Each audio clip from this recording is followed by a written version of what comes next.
For years, we've had the same quiet complaint about every wireless mic on the market. The fix didn't come from a mic company. You don't want to be a walking billboard for the audio company, right? That's why there's always like a gaffer tape in my just to mask it, really. Insta360's new Mic Pro, color e-ink display on every transmitter, 3 microphones, polar pattern switching in software, and 32-bit float. $200. And then we get into the lights, 4 of them this week, across every tier of the business. You can just detach the top part, and there's different kind of modifiers for that. I mean, that's something I haven't seen before. ARRI's new Omnibar, our review of Profoto's $15,000 soft panel, NANLUX entering the spotlight market, and a $200 Godox monolight. Episode 117. This is Focus Check, the weekly CineTech podcast. Welcome to episode 117 of CineD Focus Check. Nino, how are you? Bangarang, bangarang. Oh man, he's possessed now with Eurovision Song Contest. Imagine, instead of working on reviews and articles, he keeps singing in the office. Instead of that, I'm sitting in the edit with our editor night and day, editing this behind-the-scenes documentary. Yeah. So you keep leaving the Eurovision Song Contest even if it's already well behind us. We wanted to publish something before the final, but it just simply wasn't possible with all the permissions and science and so on. But I think it's going to be nice. I mean, it's going to be like a 20-minute documentary that's going to end up on our and ARRI's channel as our media cooperation with them. And it was exciting until the last minute, I would say, also technically, with a little bit of a hiccup, which was not at all ARRI's fault, but some people might have seen a little freeze frame. Just for those who are not familiar, maybe they're from the US. There was one song, and there was a few seconds where the camera or the picture froze. It froze, yeah. And then there was also strange lines. And of course, people wanted to blame the camera or whatever, but that was nothing to do with ARRI cameras. It was a broken cable on the wireless transmitter. And it's the first time it happened. And there were in total, it's like 27 cameras. The problem was this happened while there was they built like a little room on stage for that song. So it's like a mirror box. There was no other camera to cut to. And so they literally the worst moment. This can happen, and of course, it's funny. The Czech song, and they also appealed. They wanted actually to redo the song. Well, but the yellow press denied it. But the funny thing is, it created some drama, which I hope I can keep in our behind the scenes. Which, of course, like every good story needs a bit of a downbeat. So we're working on that edit now, and by the time this time next week it will be out. I was able to post an article last week about. Like our cooperation with them, with some very nice photos that I think his name is Stefan Klinge from Riedel took. He did a great photographer. Some photos of the setup and what we're doing there in general. We posted 2 reels. Maybe by the time you listen to this, it's already like a 3rd one. I think I already showed this last week. So, but anyway, it's happening. It's going to be It's very cool. It was cool to be embedded with the whole production, and just the sheer size of this is just mind-boggling. I mean, really, it's like if you think about 150 million people are watching this at the same time, and also being there at the final. And I was at the semifinal and also the final. There's still a big difference between the semifinal and the grand final. It's just the excitement of the fans, and it's really a lot of very, very positive energy in the room, I have to say. I'm just really happy for you because, our daily Sisyphic work means a lot at the office and articles. And of course, sometimes we do the reviews and so on and the podcast. But this is something that literally threw you out from the daily routine into something which is worldwide production. And the good coincidence is that the venue is literally 10 minutes away from our office.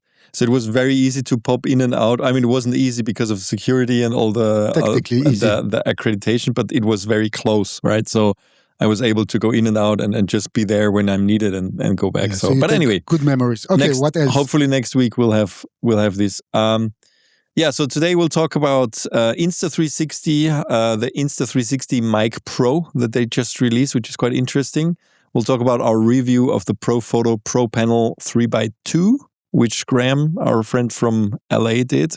We'll talk about the review of the ASUS ProArt OLED 27-inch PA27 USD 4K OLED monitor with 12G SDI and a built-in colorimeter.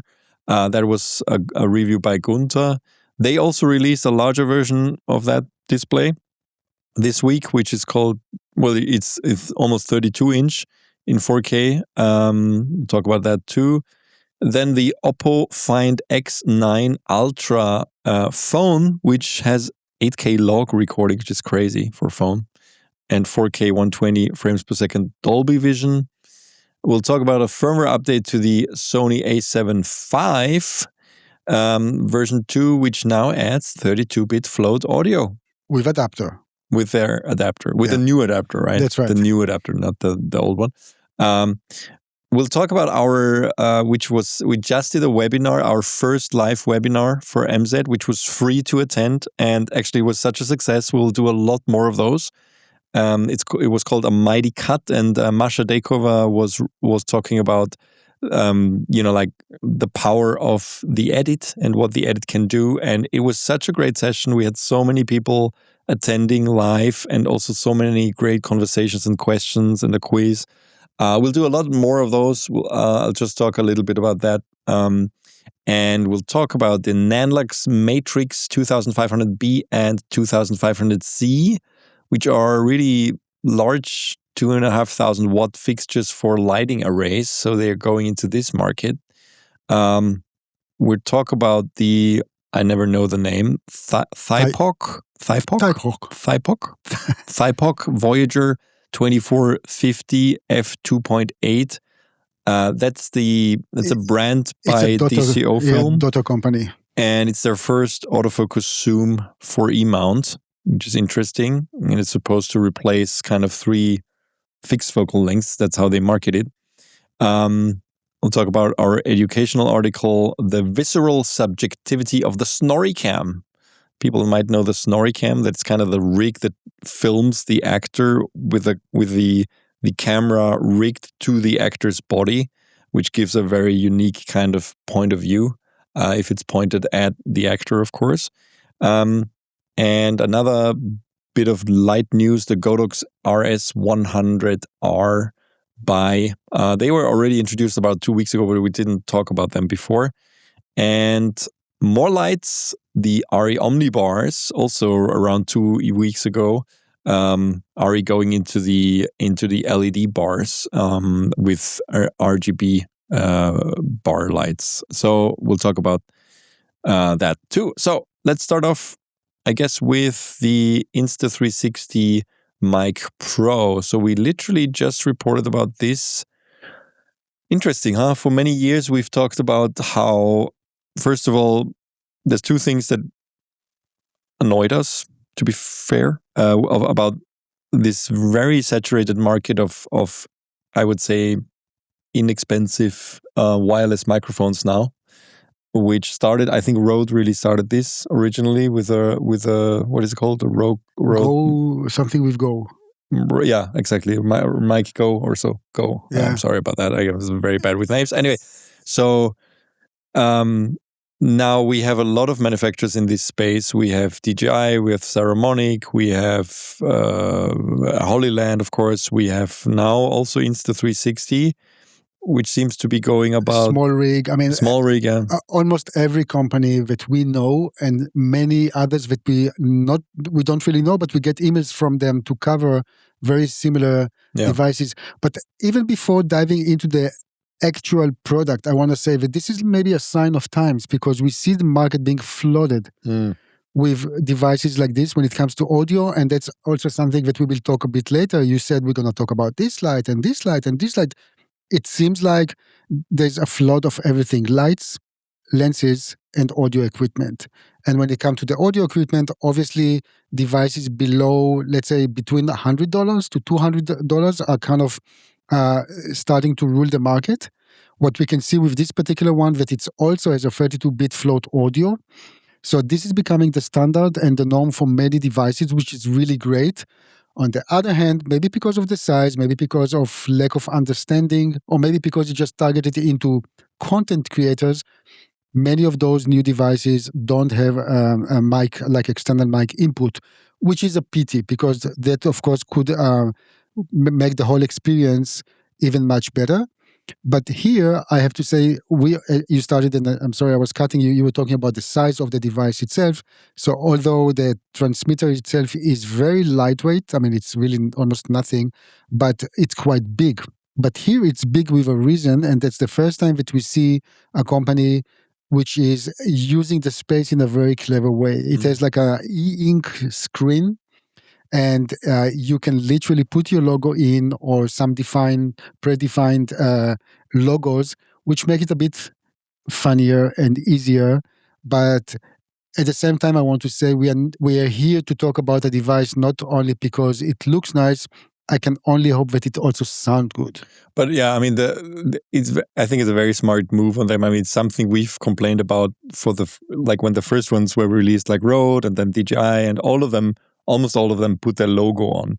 There's very few exceptions where you can kind of avoid kind of showing the logo, like the HoloLens ones, which are quite nice, where you can use the other side of the clip and you don't really see the logo.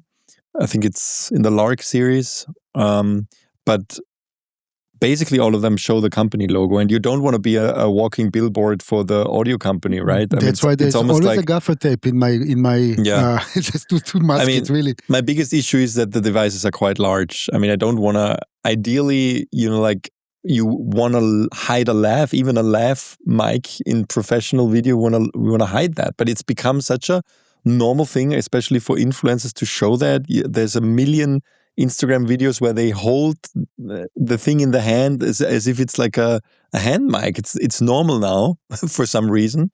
So I think the influencer crowd doesn't seem to mind.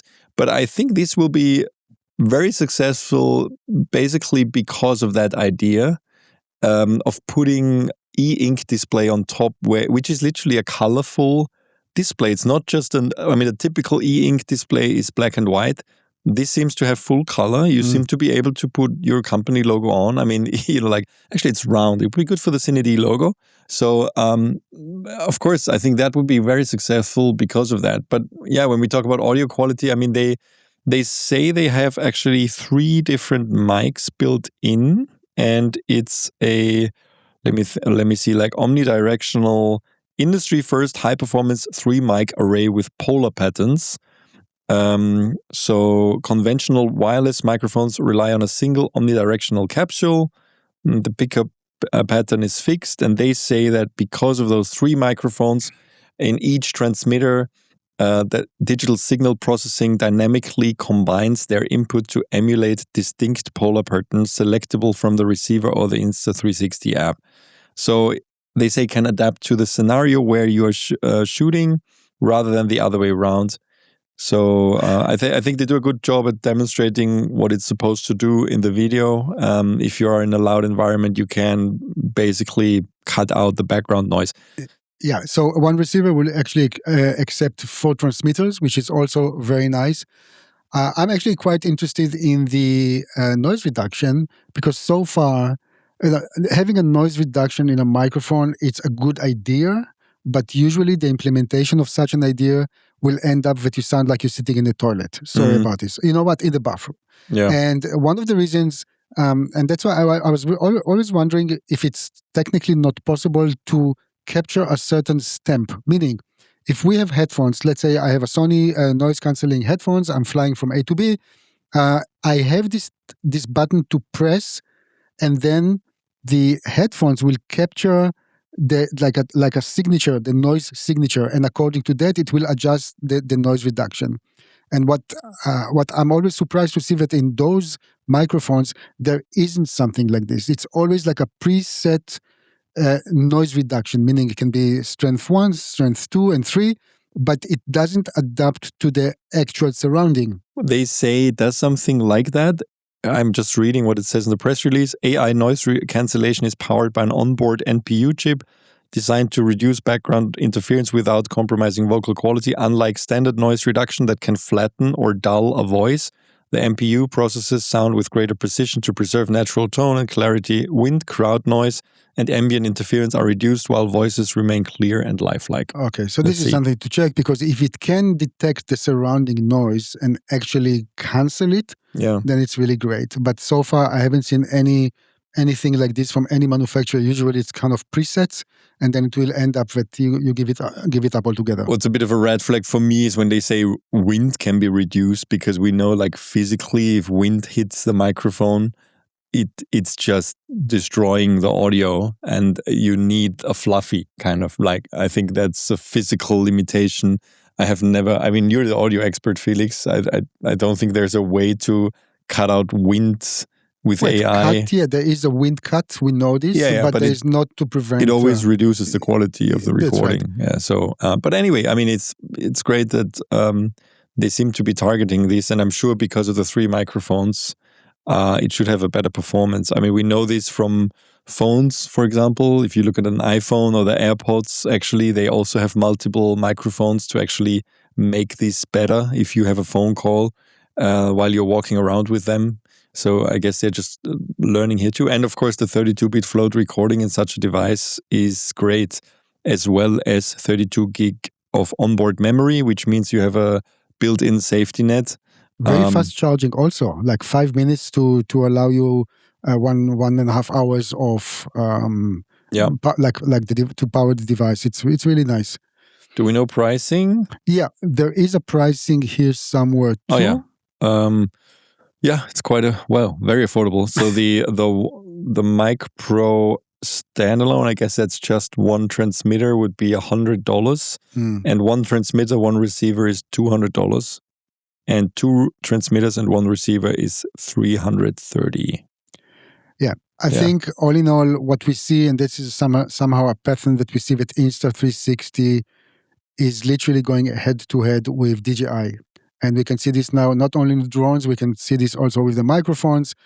I really wonder to which direction this will take. We talked about it in the past, about patents and so on. Of course, we don't have the in and outs of building such a device, but I really hope that at least here there will be no dispute between these 2 big companies. It's also like how they try to integrate their ecosystem, because this DJI Mic Pro is also connecting automatically kind of to all the Insta360 cameras. It's the same exact thing that DJI has with the their Osmo Pocket and so on. With any Osmo Action, Osmo, also even the drones. Yeah, so the receiver is built in. The receiver is built into the device. So interesting times ahead.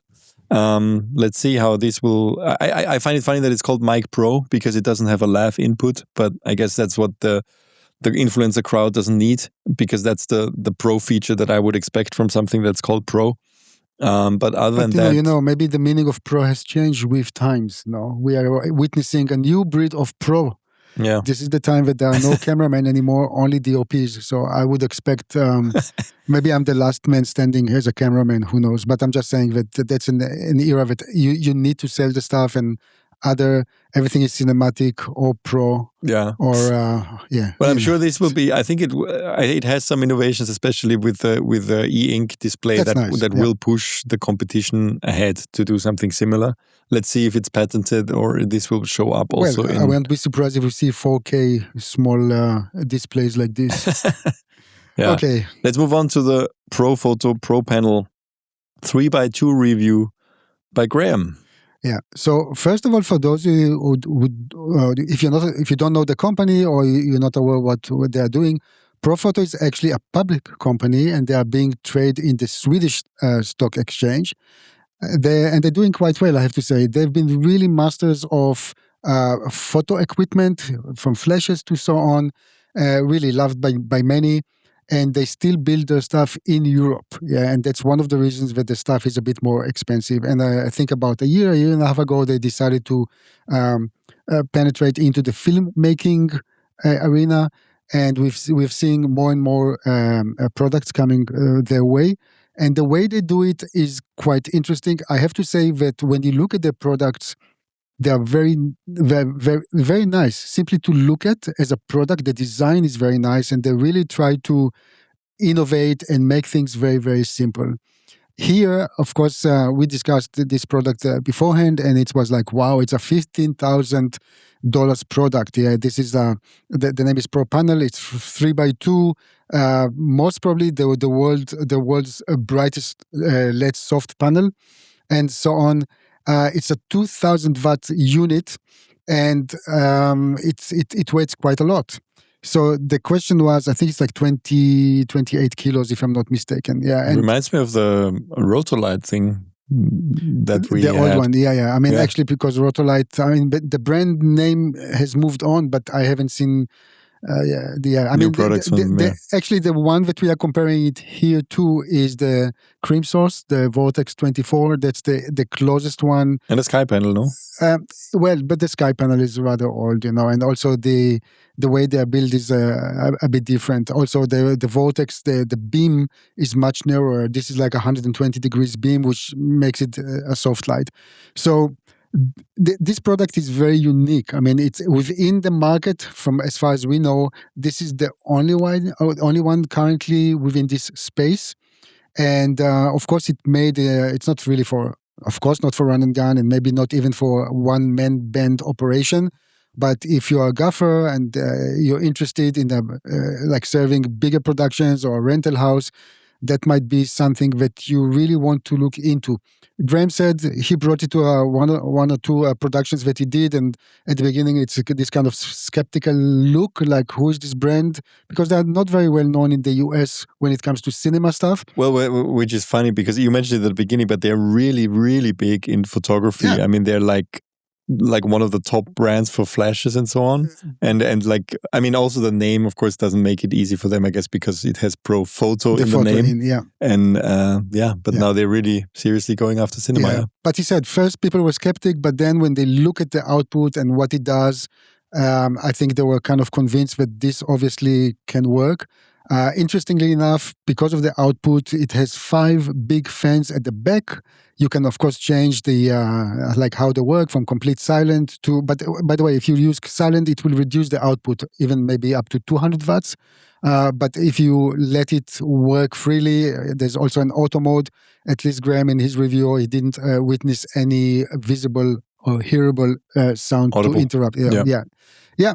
So all in all, this is a very unique fixture. It can even be powered by the mains at home, but especially with a small caveat, especially if you're in the US, you really have to check that you can connect the cable, because in the US they have different amperes, ohms, whatever, just for safety reasons, and it can be that this specific one maybe cannot be plugged for safety reasons, but there are ways to bypass this with either adapters or a different cable, just that you are aware if you are... you need a different cable, yeah. That's right, but all in all, the idea is that you can really power it literally at home, like Mains normal. power. Exactly.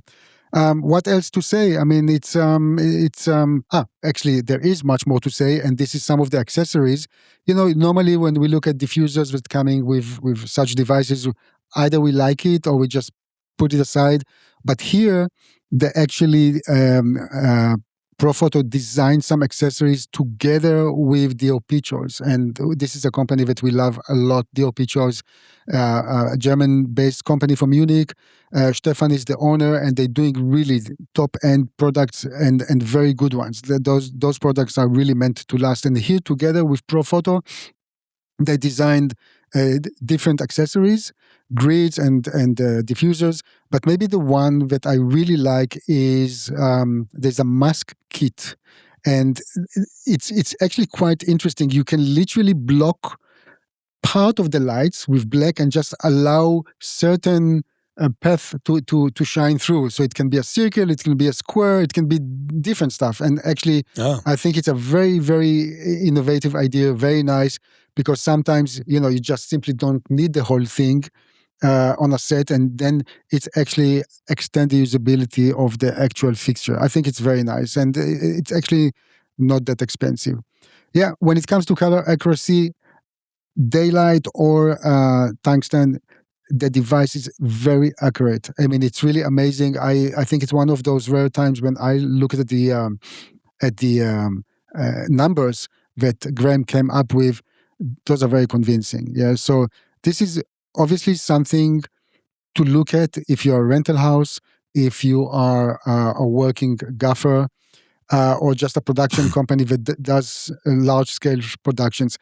The only thing that that's also something that Graham noted in his review, because the brand is not that known yet, they are offering 3 years warranty, which is really great because apparently in the US, some of the companies will offer only up to 1.5 years. This is something, I didn't know, but it's a bit reduced.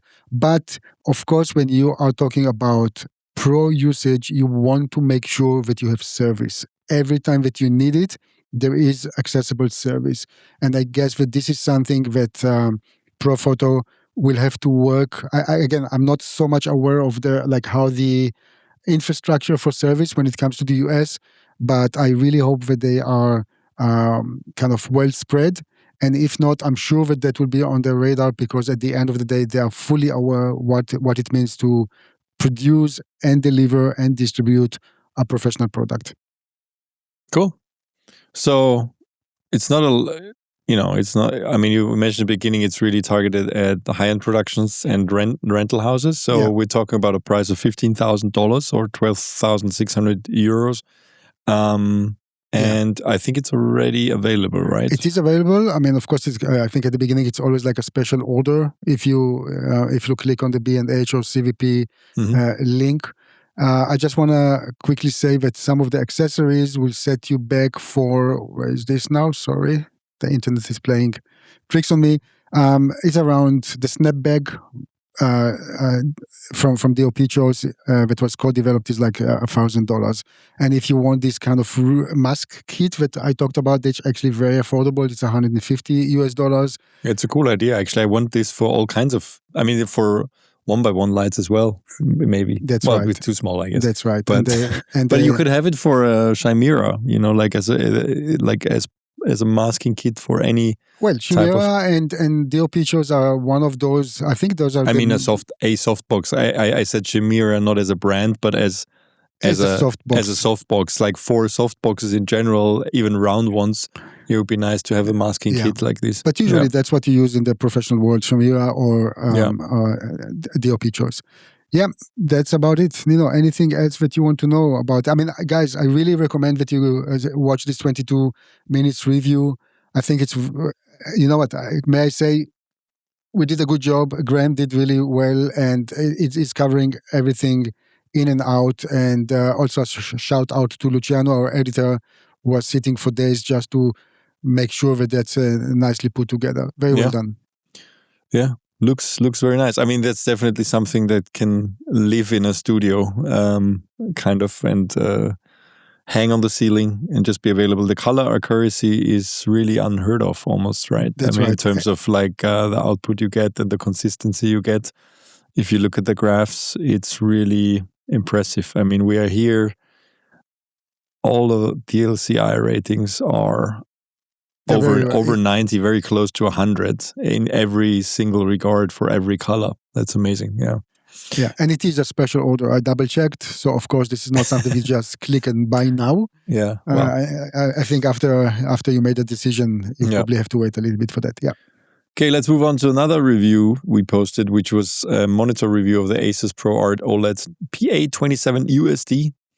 An on-set 4K OLED with 12G SDI. So ASUS, I mean, we've reviewed a couple of their monitors before. Haven't really been known as a company that does on-set monitors before, right? That's kind of new for them. Yes, but we do see a trend, and the latest trend from ASUS is really to move forward and cater the filmmaking industry. In general, the professional industry, I would say. Absolutely. And I think we already reviewed some of their products, and it was always the question, first of all, how do you move it, like from the studio outdoor, let's say, or from the studio to a bigger production house, or that was the first thing, and how robust the whole thing is. So the first thing that you notice here is that there's like a metal handle, and it's very robust, it's very nice, it's very easy now to move the monitor from A to B.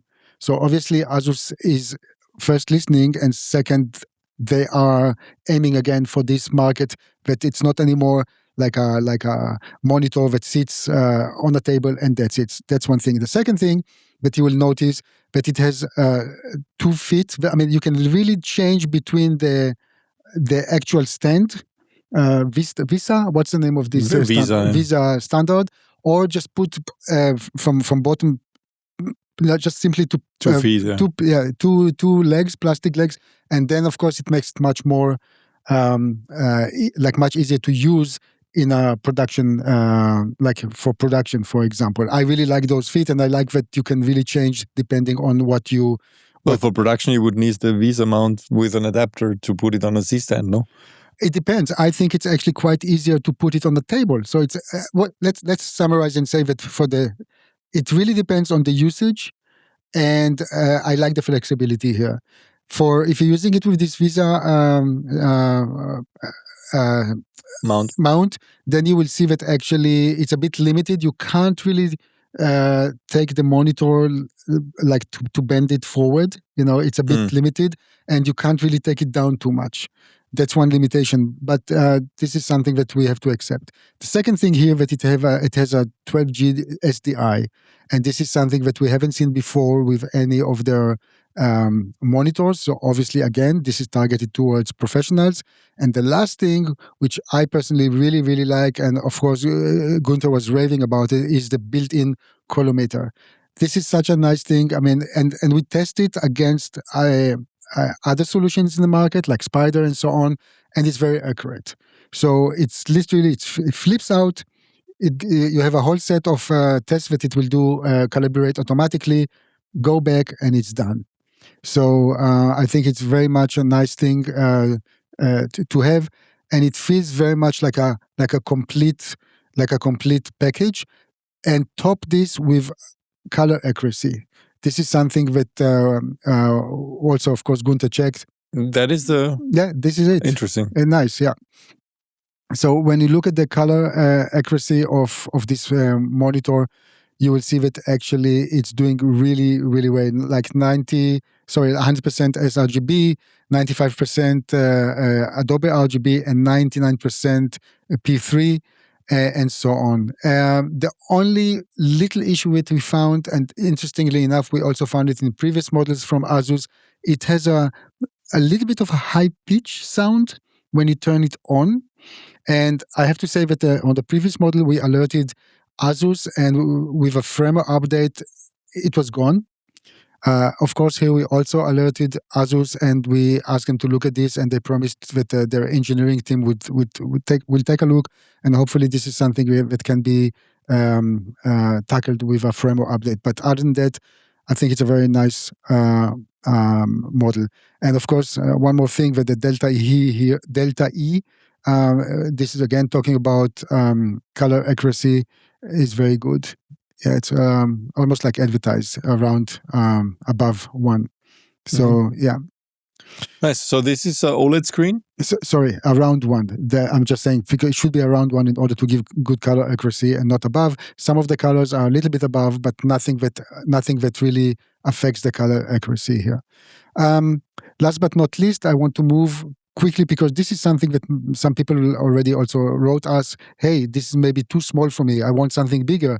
So as if ASUS heard you, right after there was another model that came out to the market, and this is now a 32-inch. It has almost the same specifications and the same idea behind it, very high color accuracy, although we haven't measured it. I'm just saying this is more like a news for us. Mm-hmm. But here they even added dual 12G SDI, which also means very much that they're targeting the pro market here. That's in and output. That's right. Mm-hmm. Interesting. But it's also 4K. It's not higher resolution. It's 4K, but what can I tell you? I think it's better to have a good 4K monitor than 6K or above. So this one is, it seems like the best of all worlds. Yeah. Well, as a production display, of course, makes sense to have 4K. You don't need higher, but as a display to use every day, like at this size, you probably need a higher resolution. But I think that's how they market it as a production display. You also see on the promotional material that it's really as a grading monitor. Yeah, that's right. And it has more, the 32-inch at least has more space. Yeah. Of course, if you like to work with multiple windows and so on. I think what will be interesting eventually to see if the professional market will adopt this monitor to work. Of course, some people will compare it to small HD or I don't want to say Flanders because of course it's a different pricing altogether, but maybe some of the new Atomos monitors and so on. But I'm actually quite interested to hear from you guys about the company's customer service. And why am I mentioning it? Because we had one or two people letting us know that they like the monitors, but when they needed some support, the customer service was a bit lacking. And of course, that was kind of a bit of a surprise for us. We are dealing with maybe a different department at ASUS, and they're always very responsive. But we approached our contact people at ASUS, and we told them, hey guys, look, some people are really concerned about your service. So if you have any or had any issues with ASUS service when it comes to those monitors, I'm not talking about laptops, I'm not talking about gaming devices, I'm really talking about, to start with, about those monitors, please let us know. We will try to connect you directly with the people at ASUS, but we do need a certain scenario. I mean, we need to know what happened, when it happened, how was your experience, and what are you complaining about? Yeah. So just that you know, the company does take it really serious. So if you were affected or if you just felt that you were not treated that well, just please let us know, leave a comment or write us directly at office@cined.com, and we are of course the middleman here, but we will do our best to connect you with the right people and hopefully solve an issue. Good. Let's move on to smartphone news. So OPPO, Chinese company, released the Find X9 Ultra. Well, at least they announced it. A phone that has, and that's, like we don't report about every phone, but we report about this one because it promises 8K log recording and 4K 120 frames per second Dolby Vision with an ASUS certified color pipeline. And the lenses look large. I mean, it looks like it's probably a large sensor as well, right? I'm not so sure it's such a large. I mean, we have the measurement here at the article, which I don't remember by heart, but it's from 50 megapixel to 200, and basically it's another attempt by a Chinese company next to Vivo. Vivo will be next. I mean, I think this particular phone from OPPO, in collaboration with Hasselblad, will see the light of day in the next few days. I think the 25th or the 26th. And it's another attempt to really capture the attention of filmmakers. And this time, it looks like a very genuine attempt. Although I have to say that when you look at the spec sheets that the company supplied, there is no 24 and there is no 25, and and you go like, what's going on? I mean, not even 50 frames per second. It looks like 30 frames per second in 8K, and sometimes you see 60 frames per second and so on.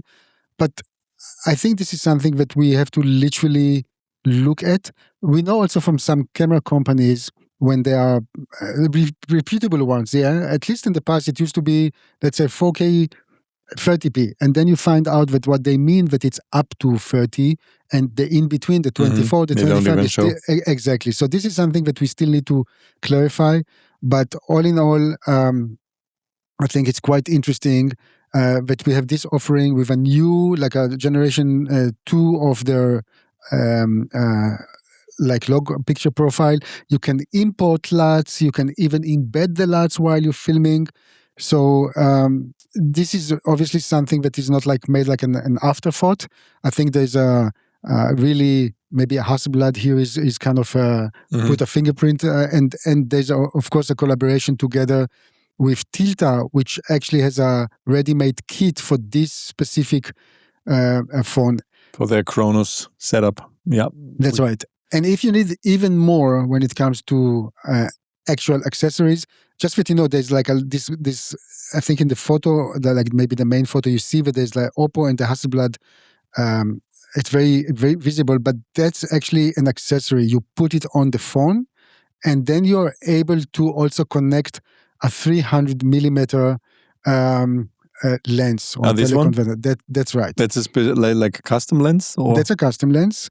and also has the it's an optional thing. It has a Hasselblad signature on it. You know, you may never know if that was really developed by the company or just it's a sticker. You never know, but at least there is a proper attempt to do even more and give a really like a proper telephoto lens, and it will be quite interesting to see how it operates, especially together with the OIS and the EIS stabilization systems that the phone already has, to see if this is something that maybe on a tripod that can be.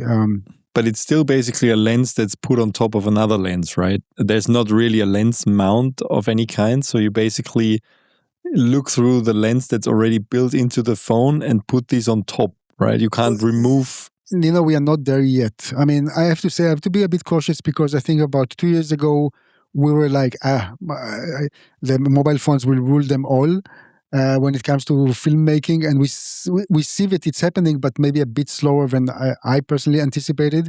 So it can be that now we see the second stage. Before it was really about photos, like mobile phones, those companies really saw a niche in photo making. And now all of them are moving slowly to video or content making. And maybe the next step will be, like you just suggested, maybe interchangeable lenses or sensors and so on, or maybe something more advanced. We don't know yet. Of course, that would always sacrifice the IP65 rating or any kind of water or splash-proof rating of the phones if you could remove those. But I think that's, that we did. But it's interesting because it looks like a proper mount on this photo.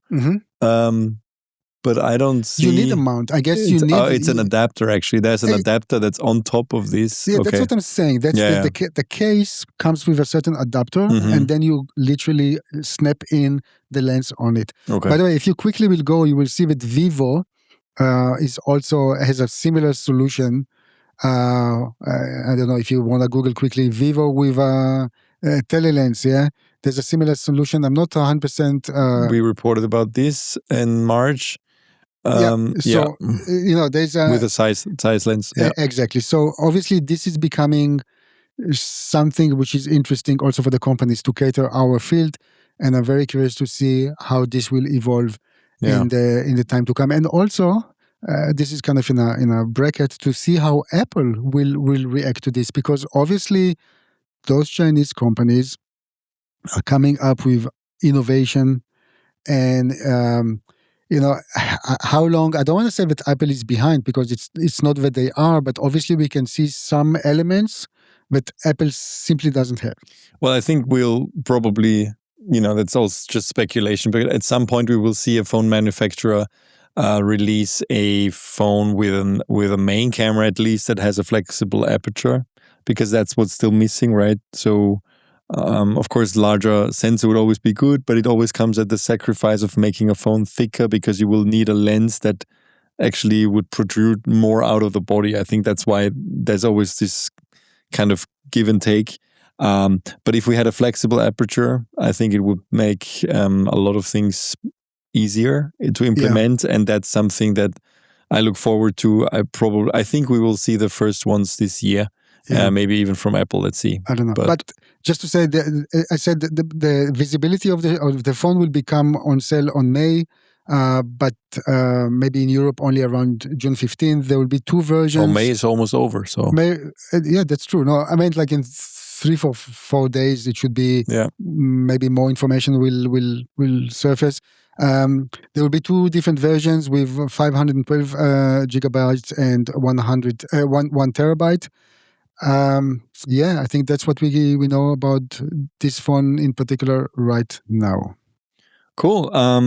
Let's move on to some traditional camera updates. Actually, we had a firmware update for the Sony a7 IV, which adds 32-bit float recording with their new adapter, which was just released actually alongside the A7R6, which also supports 32-bit float. So it's very nice to see that Sony is able to really unlock better quality in onboard audio, which was probably just limited from the connecting hardware. So now they have the hardware. Maybe we will see more of the latest generation cameras be updated to support this? Yeah, but two things. Hopefully, by the time that the podcast is out, we will have an opinion piece about this XLR adapter, meaning this will cost $780.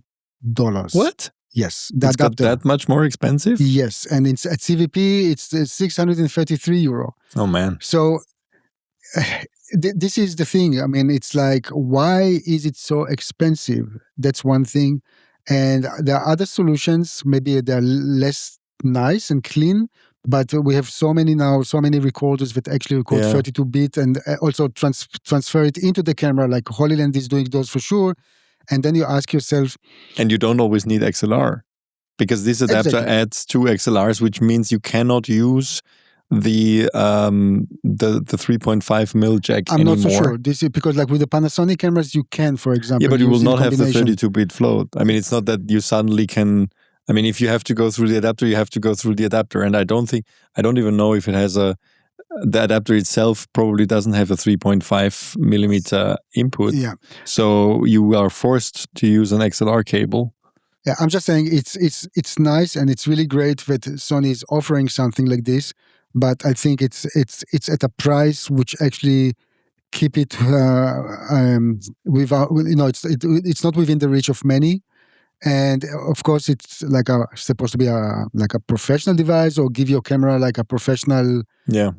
But it's nice to see that, of course, another camera, not only the Sony A7 VI, not the A7R6 supporting it, but now the A7 V. But I'm really questioning the price strategy of this XLR adapter. And if I recall correctly, the XLR A3, the predecessor, and also I think we still have the A2 here for some of the older Sony cameras, was much less expensive. Like XLR, I think we were talking about 200 or 300 euros, so it's probably half price of that new adapter. So that surprises let me see if I can quickly find the 3 is actually 608. Really? Yeah, maybe it got more expensive, but at least the 2 wasn't as expensive. But yeah, I mean, it also comes with downsides. It just makes your setup much larger, and you're forced to use XLR inputs, which of course is great if you really are, like using XLR microphones, but you don't always want to have that, especially when we talk about wireless connectors. Because if you use one of those newer wireless transmitters that we just talked about, I mean, there's, for example, the HoloLens Lark, that M2, I think, that has 32-bit float as well, and it also transmits 32-bit float. You cannot get the 32-bit float into this camera because you cannot connect this with XLR. It needs to be connected with a 3.5 mil jack. So how do you connect? No, here it's going through the hot show. Yeah, but if let's say I want to use the HoloLens Lark M2 with this, you mean if I cannot use this receiver with this setup because I need to go through the adapter. I will then need to use a 3.5 mil to XLR cable, which just makes the whole thing crazy big. I mean, that's strange. If I want to have 32-bit transmission into the camera. Anyway, the trend should go into recording 32-bit internally in the camera itself without such a setup. Exactly. Because this is almost like the first generation of Panasonic. If you remember that you had the handle and XLR adapter, that only then you could record 32-bit into the camera, and then came the Nikon ZR and proved everybody that can be done with inside the camera and also with. Well, we don't know if the camera is not capable in terms of processing and it needs some kind of processing within the adapter. This could be the case, then of course, that might be the reason. But other than that, I agree. It's a bit overpriced for what it is. And you might just run a parallel audio recording in 32-bit and then sync in post instead. Yeah. Good. Yeah. Okay. No, I mean, I think that if you look into this article and you are an owner of the Sony A7 V, of course there are more advantages updating the camera. But I have to say, with any other Sony camera, please maybe let others to update first. because we know in the past Sony was not 100% really good with those. Some people updated immediately and then they had some issues with the camera. Yeah. So lately I think they learned the lesson and they've done much better with the last few updates. We haven't heard any reports. Okay. But yeah, still, I think some people were burned in the past.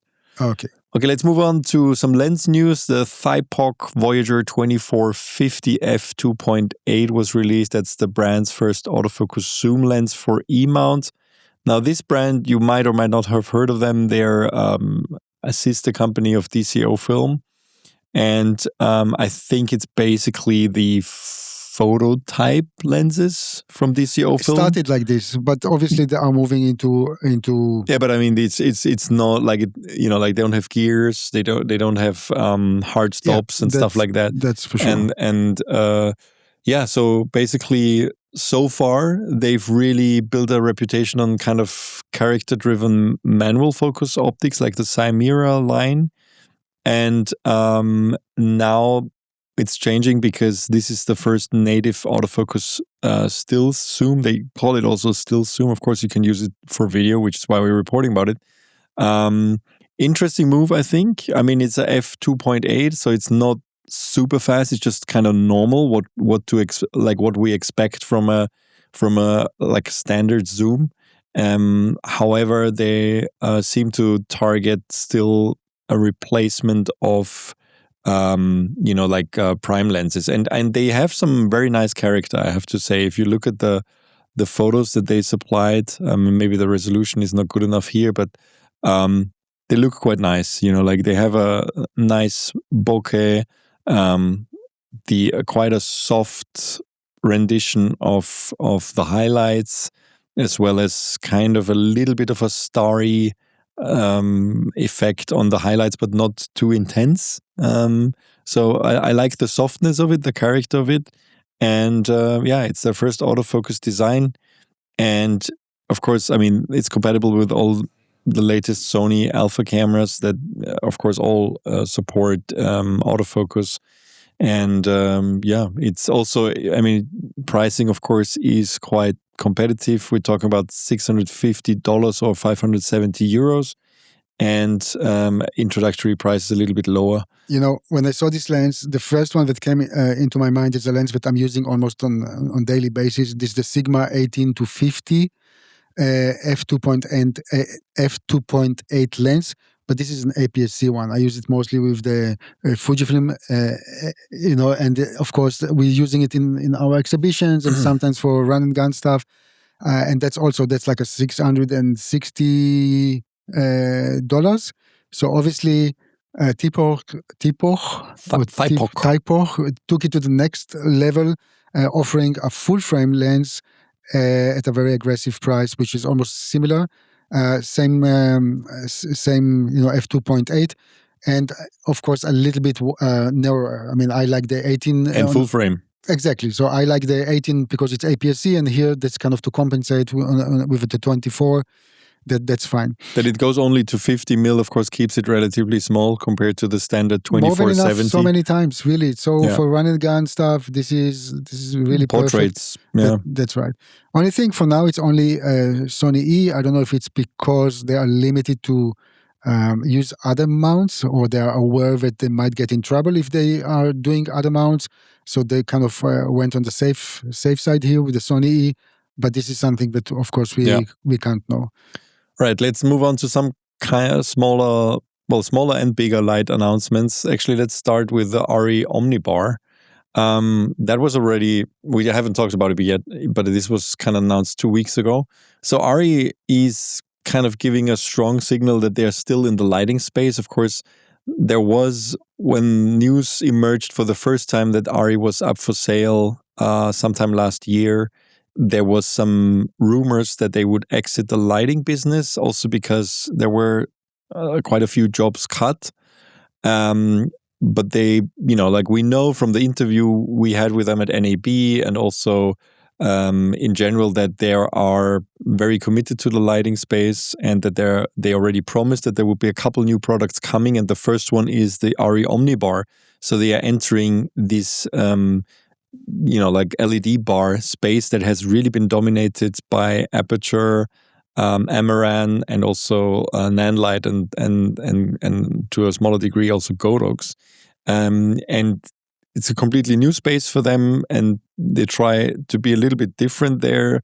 I've heard that there was quite a lot of interest in this actually. I think it's never easy to enter a market that already has kind of established players, but you could see that there is quite a lot of interest around this product. Now, what's special about this LED fixture is, it's IP65 weatherproofed. It has a full spectrum CRI 98 output, and the RGBAM 5-color engine is very, very flexible, 1700K to 20,000K, with 32 individually addressable pixel zones. So you can really do a lot of effects with these, and you can combine them. Like, you can stack them together and they behave almost as if they're one light.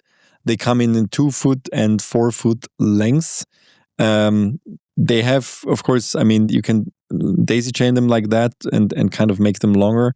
There's onboard Bluetooth, wired DMX, and also TIMO 2 CRMX wireless control. What's interesting about them is that they have magnetically interchangeable optic attachments, which kind of makes them, I'll show this I think it's quite well shown in the video with Sean here. You can just detach the top part, and there's different kind of modifiers for that. That's something I haven't seen before, which makes it quite easy and fast, of course, to change that. Let me just look for if you have to compare, because it's not that it's a new thing. The Quasar Science and others are so many, NANLUX and so on have already those tubes. Yeah. So what's the main difference here? What will be the main selling point besides the name ARRI? So what's different from others on the first side is, of course, the fact that you can magnetically detach and change those modifiers in front. That makes it quite easy. And they are not, because most of the tubes in the market have kind of built-in soft, like the ones we're using here, which are great, of course, but they kind of have built-in soft look, right? Because it's a diffuser that's built into the tube, and in this case, the modifier is just magnetically attached. So you literally see just the individual LEDs, and then you can put a different modifier on. So it's much easier. You're not kind of trying to make a soft light directed or hard. You will literally just have the base LEDs and then put a different modifier on it, like a grid, if you really want directed light, and you don't kind of try to make a soft light a directed light, if you know what I mean. It's like, that makes it, of course, easier, and you get more punch with that, of course, as well, because you're not losing anything through multiple levels of modifiers. There's a round diffuser, there's a flat diffuser, there's an intensifier, and of course, you can also use them open face inside a bigger softbox to actually, have them quite flexible. So I think, it's a interesting entry into the market, and it's of course fully integrated with their lighting rigs, so you can, of course, combine them all through the same app and all that. It's almost reminding me a bit of the old Kinoflows, but we had these neon tubes, and then you try to modify them in different ways, and of course those days are gone. So it's almost like they're trying to revive the spirit here with some LED lights, basically, and I think I like it. Yeah, they're very lightweight. The rigging seems quite easy with this Omni Grip, Omni Pin, and Omni Clip. So it's very small things you just attach to them very quickly. And because everything is magnetic, it's of course quite easy to do this. There's a battery built in, so the built-in battery has a maximum runtime of 2 hours at full brightness, which is a little bit less than, for example, what Astera says with their lights. But they say, Astera is probably talking not about the peak draw, and this is at full brightness. So, would have to be compared. I think it's good to know how long they last if you run them at full brightness, of course. And what's interesting is that they, for the first time, I think, if Felix correctly pointed out, are before we started recording, that they are really also targeting creators. So they have a creator set of the Omnibar 2. That's the 2-foot version, and it starts at $850. So it's still ARRI pricing, but if you consider, like their other products, it's you already see a big difference in pricing. And they're using the word creators. Exactly, and they're using the word creators, and it already comes with all the rigging you need and different modifiers. And then there's different versions. Of course, the Omnibar 4, which is the 4-foot version, starts at $1,400. And then there's different kits you can get. There's also always a blue-silver version, which is kind of the ARRI color, but you can also get them in black. So all of them are either available in the kind of standard silver-blue ARRI design of their lights, or you can also get a black version. So yeah, so I think they're shipping now. It's going to be interesting how they are received in the market. But from the first signs that I've heard, there's quite a lot of interest, more than I thought, actually. So I'm happy for them. And not only how they will be received but in the market, but also by whom. I'm also interested to know if that really will be, again, only for rental houses or those who are working on the high-end productions, or really the price won't scare some to invest $850 and have an ARRI light in-house and use it for whatever they're creating. Yeah. Well, I think the flexibility for sure will make a difference, because the main thing for me is that you are usually, they kind of always, all of those tubes so far in the market, they just put out a soft light. I mean, we love them. We use the NAND lights here in the background, and they're really nice and small, and there's long ones as well. However, to modify that light is quite hard, because they spread 120 or 180 degrees almost. And then you can just put modifiers on top. So if you don't have that softener built in, and you can literally take it off and put something else on, of course you're more flexible. I mean, it's not that you can put a Fresnel on a LED bar, but you can at least direct it much more if you are not kind of forced to use that softener all the time. So that, I think that's, for me, in practical terms, you constantly try to avoid spill light with those things. If you use this in a car, you need to flag it off so you don't have the reflection in some kind of surface. And if you are not forced to use that softener, it's much easier, of course, to do that. I think that's, for me, is the USP of that product. But let's see how it's received in the market. And we're happy to hear your comments as well, of course. Moving on to a bit more a niche light, I would say, is the NANLUX Matrix 2500B and 2500C, which is the bicolor and RGB versions, full color versions of those lights. I mean, these are really made for lighting arrays, stage lights, that kind of stuff. So NANLUX is entering that market. But very interesting as well. It's quite amazing. I mean, literally, all you have to imagine is 4 spotlights. And then on top, you can put a motorized Fresnel, like a bar, like an attachment that weighs 4 kilos. And then, of course, you get something a bit different. There are 4 big fans at the back to keep it all cool. But what is really, really nice here, that you can, they have another frame that you can stack 4 of those together. So it's almost like having like a 10,000 watt light output, and you can control them all together and so on. Of course, it's IP65 rated, so it can be outdoor, live outdoor. Sorry, IP66, yeah. So can really live outdoor and so on. But I think the concept is very interesting. And one thing that I don't really understand is the pricing here, because this is a completely new product. Yeah, it was just announced a few days ago. And if you go to B&H, it's already being reduced by almost $1,000. I guess it's marketing. Yeah, it doesn't matter, but I'm just trying to understand the philosophy behind this type of marketing. But if you like something like this is will set you back for $5,600, which is again not that much for what it's supposed to do. I don't know how familiar you are with these kind of fixtures, but I don't know what the others in the market cost. But I'm sure that NANLUX is offering them at a more affordable price, as they usually do. Sure, but I'm just saying to come to the market with something completely new and already discounted, I don't know if it's good or bad for the company, basically, because they do make great stuff.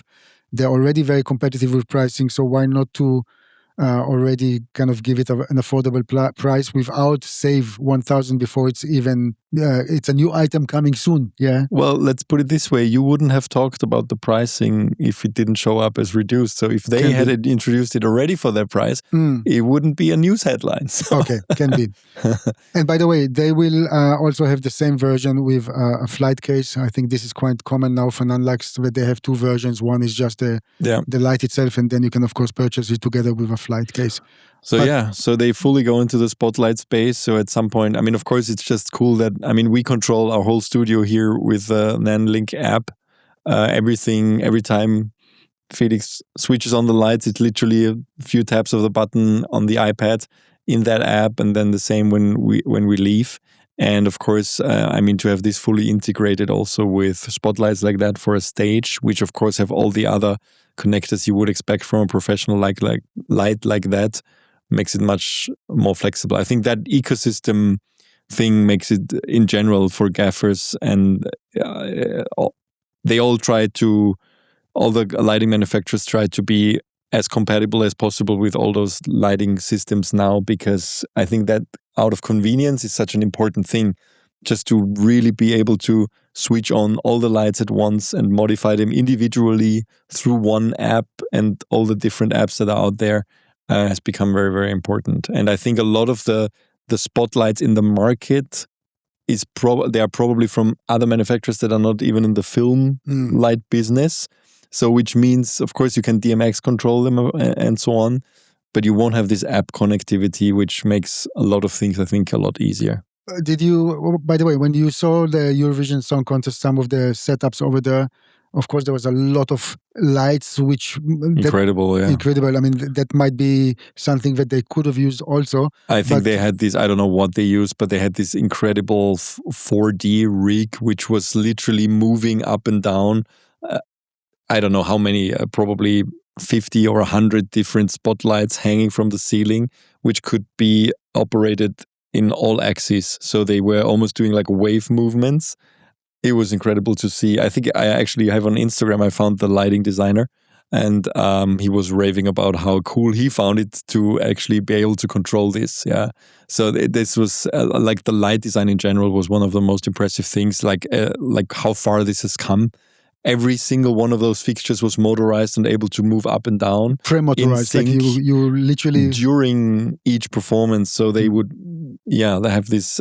It also made I think the performance within the hall more impressive for the audience, because don't forget, very often this is produced for broadcast. So a lot of the impressive camera movements you don't see when you're there, because there's a Steadicam operator circling the performance or whatever, and you just see somebody singing on stage and something burning and he's walking around, right?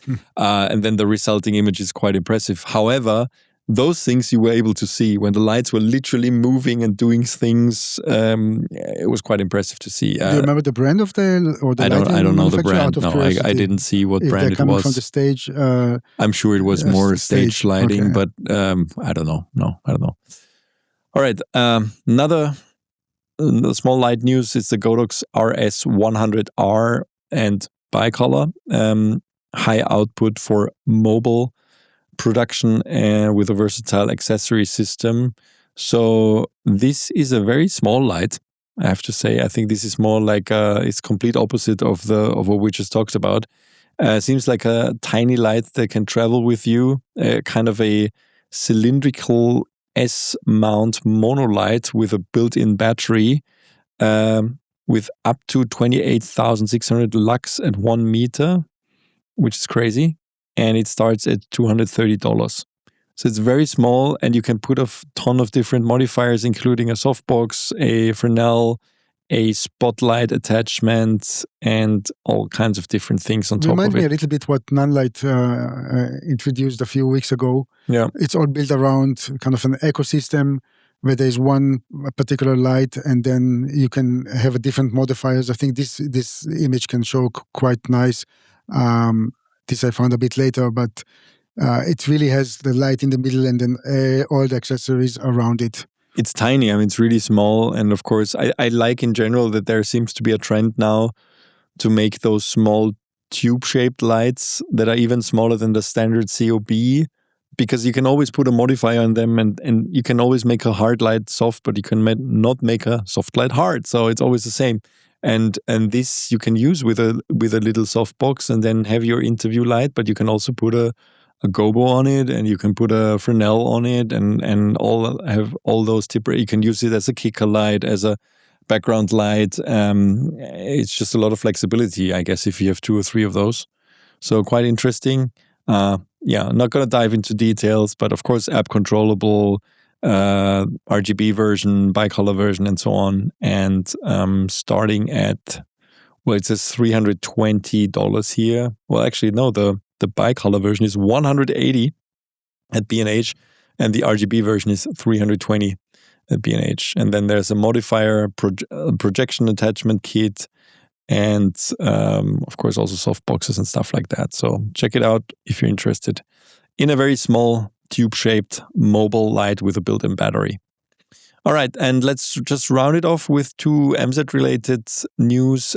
We just hosted on Tuesday this week our first live webinar, which was free to attend. If you are a newsletter subscriber to CineD or MZ, you might have gotten a news blast kind of asking you if you want to take part in that. It was a free webinar. Masha talked about the mighty cut, and she was really covering how editing and specific cuts in an edit actually drive the story and what they can do.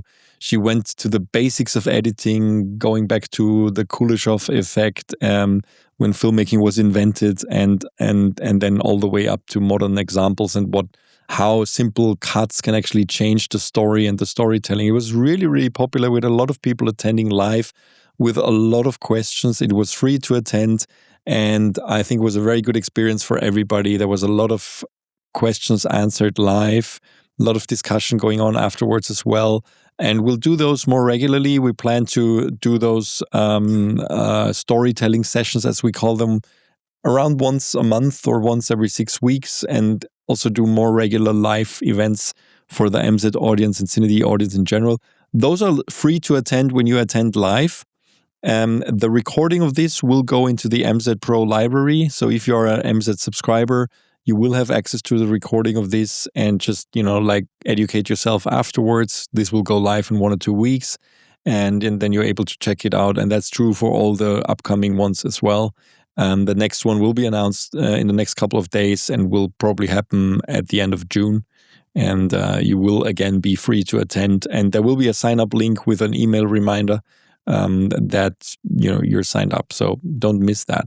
And then there's also a educational article that we published this week, which was dealing with the SnorriCam. Now, if you don't know what the SnorriCam is, it's basically a camera rig that's attached to the actor. So there's a couple of screenshots here from different movies, and that camera is filming the actor themselves. So it's basically pointed usually at the face or the upper body of an actor. And this article deals with different very good examples of the intensity of performances that you can capture with that. Because, of course, it's a relatively wide angle lens pointed at an actor that's literally following the person around. And it also allows them to perform quite freely without feeling like there's a whole crew next to them filming them. And it's just, it's a very unique type of type of movement that you get with a SnorriCam. And there's different type of rigs. I mean, there's I think a lot of DPs and camera operators build their own rigs for that. I've used self-built rigs before for that kind of effect, and it's kind of unique. I mean, it's not something you can easily do differently, other than like literally putting it onto an actor. But it gives a very eerie feeling. And Masha in this article kind of analyzes a lot of famous examples and what effect they have in this. There's a very cool behind-the-scenes shot from Bad Boys 2, I think, with Will Smith of a quite sophisticated SnorriCam rig where the camera is even able to do quick whip pans while it's attached to him and moving away from him sometimes. So it's kind of cool. It's definitely an effect you should be aware of if you haven't tried it yourself yet. It has a very special type of quality. Yeah. All right. Let's round it off here. Thank you, Johnny. Thank you, Nino. See you guys next week. Don't forget to subscribe on your favorite podcasting platform, Apple Podcasts, Spotify, or wherever you get your podcasts. And, send this to your friends. Leave a comment on YouTube or send us an email at podcast@cined.com, and hear you next week. Bye. Bye.